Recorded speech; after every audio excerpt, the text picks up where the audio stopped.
I have heard this name before, the doctor thought to himself after reading the name of a patient who had just passed away. He was sure he had never met this girl, but her name rang a bell. Who is she? He wondered. After a hectic day at work, Trevor entered his house and darted for the couch before his phone rang. Who can it be? He wondered before he slid his phone out of his pocket and answered it. Dr. Trevor, we need you at the hospital right now. Only you can save this girl from dying, his assistant screamed through the phone. Okay. Calm down, please, Trevor said. I'll be there in 5 minutes. Instead of relaxing at home after a tiring day, Trevor drove back to the hospital after the emergency call. He was one of the best surgeons in town, with an experience of more than 30 years. Upon reaching the hospital, Trevor learned that a homeless girl had been brought to the hospital after she went into labor. She had delivered the baby, but her condition wasn't stable. She was fighting for her life. Trevor quickly checked the girl's vitals and began instructing his staff on what to do next when the heart rate monitor suddenly showed a flat line.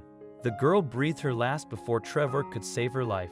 After the homeless girl passed away, Trevor sat at his desk to complete the paperwork regarding her demise. He read the girl's name on one of the documents, Josephine Pennington. That sounds familiar, he said to himself. While writing about the cause of Josephine's death and other related details, he suddenly realized why her name sounded familiar. Pennington, that was Olivia's surname, he thought to himself. Olivia was Trevor's ex-girlfriend and the only woman he had loved the most. While thinking about Josephine, Trevor realized she resembled Olivia, and he even understood why the homeless girl's first name rang a bell.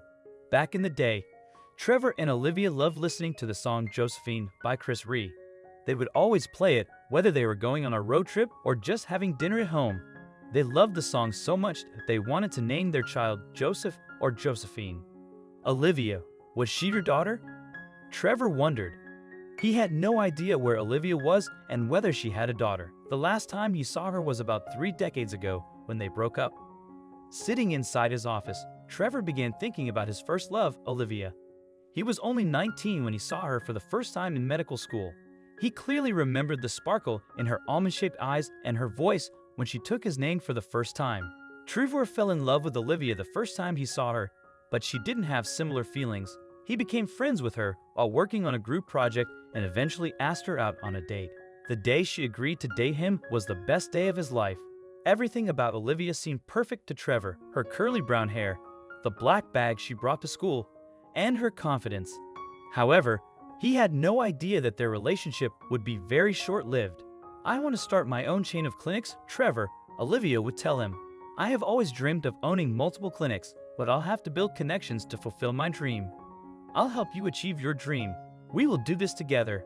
Trevor would smile at his girlfriend whenever she talked about her dream, unaware that her ambition would be the reason behind their breakup.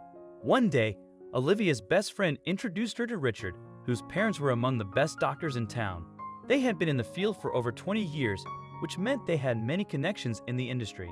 After learning about Richard, Olivia could see her dream coming true. She knew Richard's parents could help her set up her first clinic, and then she would expand her business and set up multiple clinics in town. Olivia began talking to Richard without saying anything to Trevor and soon became friends with him. As time passed, Richard developed feelings for her. Meanwhile, Trevor had no idea what Olivia had in her mind. We need to talk, Olivia told Trevor one day. Sure, sweetheart. What is it? Trevor asked curiously.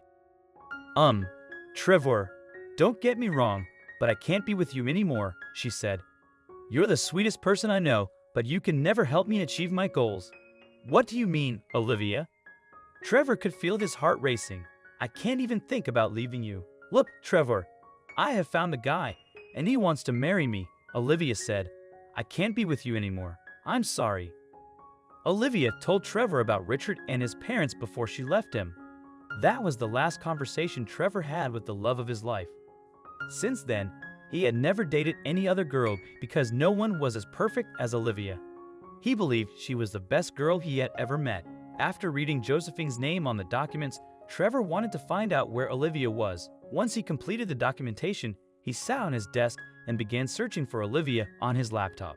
After spending more than 2 hours, he discovered that Olivia lived in a local asylum. Since it was almost midnight when he got the asylum's address, he decided to visit it the next day. "Is there a woman named Olivia Pennington here?" Trevor asked the receptionist at the asylum the following day. "Olivia Pennington?" "Yes, she's been here for the last 20 years. After Trevor told the receptionist he wanted to meet Olivia, she took him to a room and asked him to wait.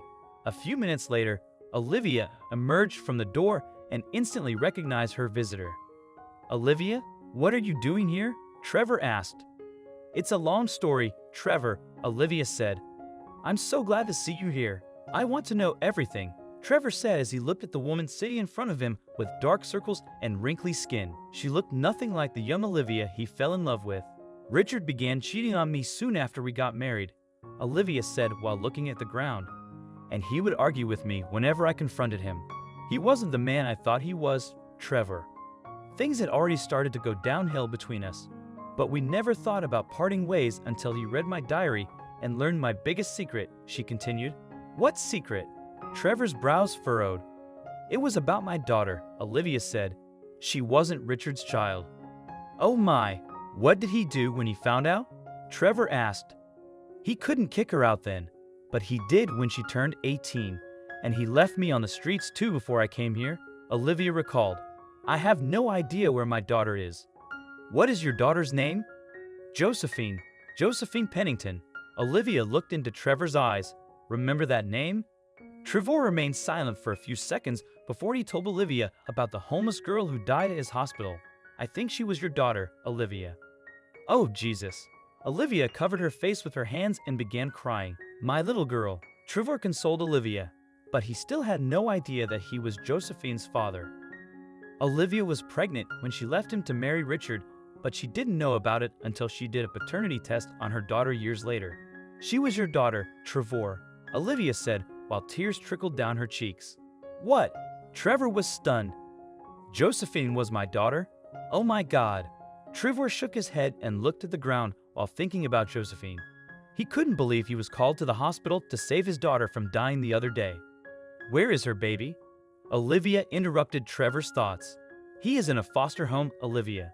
But don't worry, I'll take care of him," Trevor assured her before leaving the asylum and heading toward the foster home.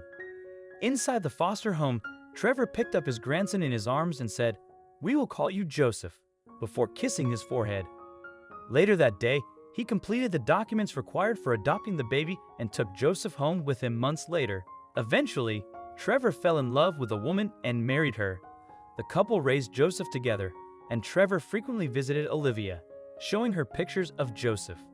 He continued to see her at the asylum until she breathed her last.